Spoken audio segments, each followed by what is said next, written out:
member-supported Hawaii Public Radio. All things considered, I'm Dave Lawrence. Coming to town for the first time in a number of years, legendary band Kool and the Gang are back. We got to have Robert Kool Bell, bassist and founder of the band, on the program when they were doing their Van Halen tour. He's graced us with a conversation again today. Aloha, Kool. How are you? Thanks for coming on board here. All right, Dave. How are you? I'm very good. Thank you for asking. And since that tour, what are some of the most exciting things that Kool and the Gang have been up to? After the Van Halen tour, we went out with Kid Rock, did a couple shows with the Dave Matthews Band, and we were over in Europe with Bryan Adams. And actually, we just finished a new single. We haven't had a record out about 10 years. The single's going to be called Sexy. The album hopefully will be out in September. It's been a long journey. It started in the late 60s. Been a lot of different eras of the band. A testament to it is the collaboration with you and your brother. When we moved from Youngstown, Ohio back in 1960, I was playing percussion at the time. My brother was playing percussion too, but he picked up with the saxophone.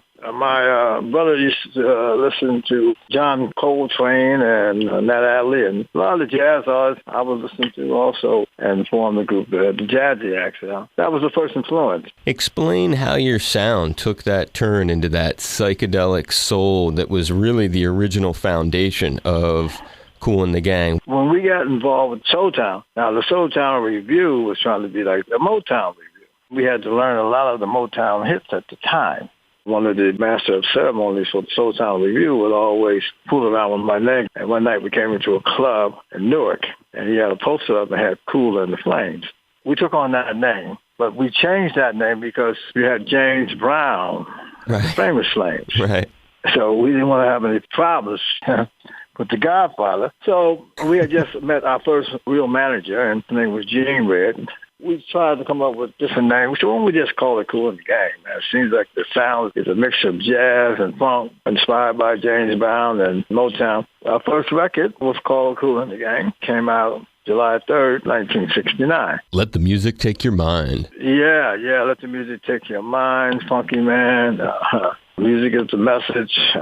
We had Sea of Tranquility, Breeze and Soul. And that was like a mixture of jazz and funk and R&B. Other people began to experiment similarly. I guess when you look at the beginning of Earth, Wind & Fire sound, funkadelic to some degree, but you had these horn arrangements. Who was it who was doing those horn arrangements? That was my brother. Ronald Bell. Ronald Bell, yeah. We come up with the main idea, and then the rest of us will fall in with what we felt should be. Bordered on funkadelic. Yeah. I remember when we met George Clinton when he was the Powermans. He had that song, I Just Want to Testify. Right. A couple of years later, he had this Mohican-style haircut, this whole different look. And so we said, hey, George, what's up? What's happening? He said, man, I'm going funkadelic. I said, funkadelic, okay.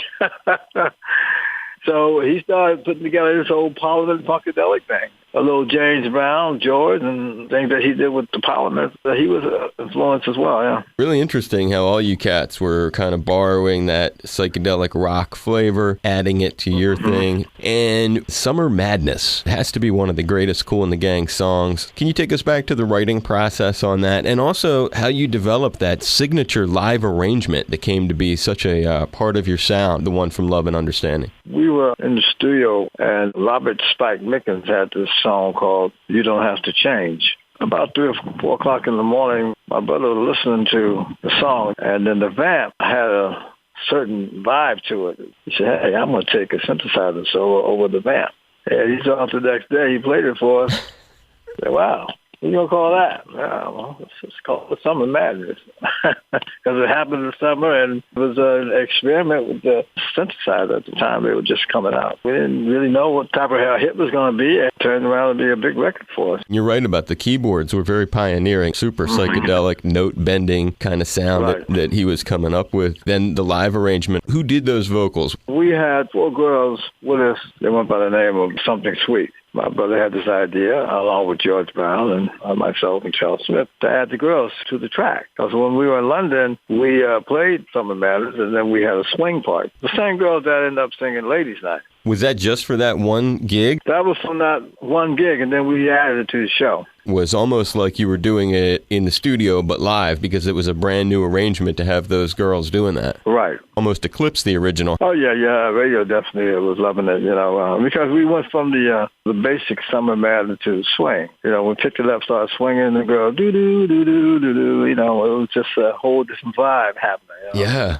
We owe your brother a lot. He was the pioneer. He was the one that was coming up with all these great ideas. Now, Charles Smith, too. I mean, the late Charles Smith. Those guitar parts were all Charles. And the guitar was very important on those early songs. It's good you give him credit. Wild and Peaceful. Well, that was a combination of 4 or 5 of us. We would go back and forth and get into that whole jazz move and come up with different tracks. And 3 hits that we had on the A side of the album was, of course, with Jungle Boogie, Hollywood Swinging, and Funky Stuff. And then we came up with an idea to do this track called Wild and Peaceful. And it was just basically, was just grooving. Again, that was another surprise to people when they flipped the Wild and Peaceful album to the B-side, because I think Wild and Peaceful was about 9 minutes. That's a great example of how people used to use the A and B side to have different kind of flavor. Absolutely, yeah. And then your sound, there was an evolution from the jazzier, psychedelic funk side into what became more of your hit side, radio R&B and less trippy jazz. Well, we were out on tour with the Jackson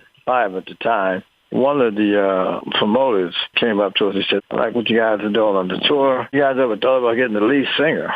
We said, no, not really, but that could be interesting because at that time you had Maurice White and Philip Daly from Fire and Lionel Richie with the Commodores. And a lot of our tracks, our horns, has always been like our lead singers. But the music itself was open for someone to sing. And that's when we decided to go ahead and experiment with that. And that's when James Taylor joined the band. Yamir Diadalo, who was a producer for that first record with JT Ladies Night album. And Amir coming from a jazz background, we thought, well, this album's going to be kind of jazzy. But Amir said, no, you got to make room for the lead singer now. You got to work them horns around the lead singer. You got a focal point now. But he was able, and we were able to keep our identity because you still heard the Kool the Gang horns. You heard them a little differently. The name of the song, I came up with that because I was hanging out in New York Friday night, Saturday night. We were at Studio 54 or Regimes or some of those clubs. There was always a ladies' night. George Brown had this group happening. My brother was working. I said, well, why don't we just, call that ladies' night? And that was our very first record with lead singer. Right. Not knowing that this was going to become the hit that it became. It was a shock to you, too, that it took off as massively as it did. Oh, yeah. That was a big one for a ladies' night. What about Celebration? Well, we had to back up what we did with Ladies' Night. We were out in L.A. For the American Music Awards. I think we won 2 or 3 awards that night. So we were celebrating. The tag of Ladies' Night had the celebrate line to it. This is your night tonight. Come on, let's all celebrate. My brother said, wow, that's another song. And we came back and went to the studio. He had this down home sort of a groove with this guitar ring. The guy started adding Yahoos. The lyrics were very simple. Come on, let's all celebrate. There's a party going on. We experimented. We didn't know these songs were going to be huge hits like that. And it almost redefined the band to a lot of younger people. For a lot of them, that's sort of the beginning of Kool and the Gang. They were not necessarily as familiar with that entire side of the band that came before it. Right. I mean, the parents, they knew our music, and they would hand it down to the children, And, Pops, what's that? What you listen to? Right. You don't know nothing about this, boy. All right, well, I want to know something about it. But it all kind of happened. I mean, the Muppets did Jungle Boogie, and the Muppets also did Celebration. So I had little kids in my neighborhood. Father said, Muppet song you listen to, that's their song. Yeah, these kids are like 4 or 5 years old. That's a great point. The Muppets were also taking one of your earlier style of songs and repopularizing that for you, too, which, again, it comes back to, in so many ways, Pulp Fiction, true, with bringing that song. That's another one, yeah, right, that you mentioned, with Quentin Tarantino, with Jungle Boogie, yeah. Matter of fact, we were just inducted into the New Jersey Hall of Fame in our hometown, right on that corner of Maple Avenue and Pacific Avenue. We just got the street changed to Kool the Gang Way. So we have a street in our name. Right when the old country boy came from Ohio.